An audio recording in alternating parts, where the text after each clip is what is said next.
Perkenalkan, nama saya Cindy Kartika Sari, 1950837 dari kelas manajemen 6U. Yang terhormat Ibu Brigita Romanda Kaliska, selaku dosen mata kuliah perilaku konsumen. Hari ini saya akan menjelaskan tentang sub budaya dan kaitannya dengan perilaku konsumen. Sub-sub budaya terbagi menjadi 4. Yang pertama, yang kedua, yang ketiga, yang keempat. Apa itu budaya? Budaya adalah sekelompok orang yang memiliki kepercayaan dan perilaku yang berbeda dengan kebudayaan induk mereka. Berikut pengertian budaya menurut para ahli.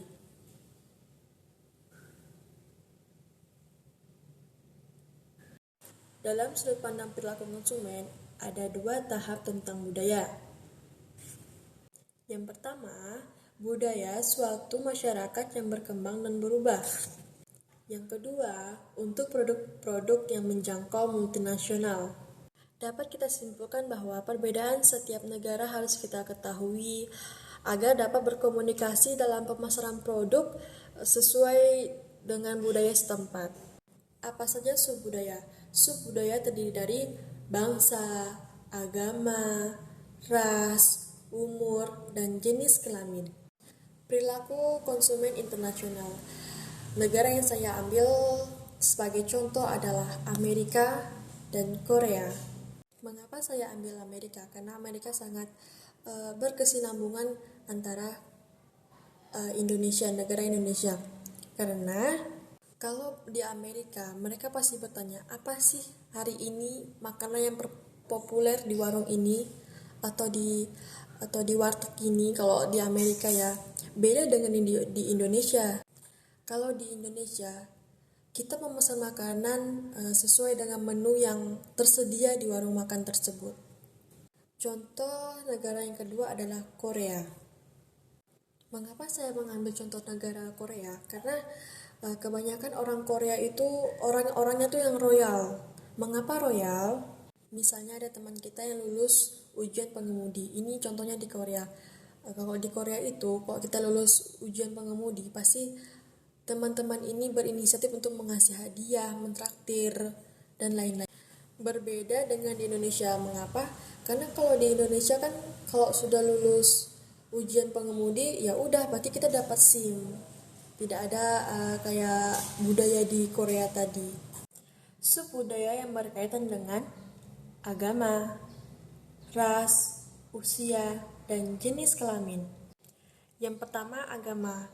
Agama juga mempengaruhi pembelian pemasar di saat menjelang hari raya. Contohnya agama Islam. Di saat menjelang Lebaran, hampir setiap tahun para konsumen ini berbondong-bondong untuk membeli baju, mukena, sejadah, dan lain-lain. Yang kedua, ras. Ras juga mempengaruhi tindakan pembelian konsumen dari segi kuliner ataupun makanan. Bagi pemasar Indonesia, di mana mayoritas penduduk Indonesia beragama Islam, jadi mengharuskan para pemasar untuk mendapatkan sertifikasi halal untuk setiap produk yang berhubungan dengan makanan. Jadi, konsumen yang beragama Islam lebih cenderung memperhatikan produk yang akan mereka beli. Yang ketiga, usia. Kelompok usia juga bisa dianalisis sebagai subbudaya, karena sering memiliki nilai dan perilaku yang berbeda. Namun demikian, pemasar juga harus berhati-hati dalam mengsegmen konsumen yang didasarkan dalam usia. Yang keempat, jenis kelamin, di mana beberapa tujuan pemasaran lebih signifikan memandang kedua jenis kelamin tersebut karena sebagai suatu subbudaya yang berbeda. Subbudaya dan kaitannya dengan geografis dan wilayah. Yang pertama, geografis. Saya mengambil contoh Jawa Tengah, di mana Jawa Tengah ini menyukai makanan yang manis-manis, sedangkan di Padang mereka yang menyukai makanan yang pedas-pedas. Yang kedua, wilayah. Saya mengambil wilayah Sambas, di mana di Sambas itu terkenal dengan bubur pedasnya. Tapi sebagian konsumen akan merasakan rasa yang berbeda jika bukan yang berasal dari kota aslinya. Kebudayaan merupakan salah satu warisan budaya dari nenek moyang yang sampai sekarang masih dilestarikan oleh masyarakat. Budaya berbentuk dari banyak unsur termasuk sistem agama, adat istiadat, bahasa, pakaian, bangunan, dan karya seni.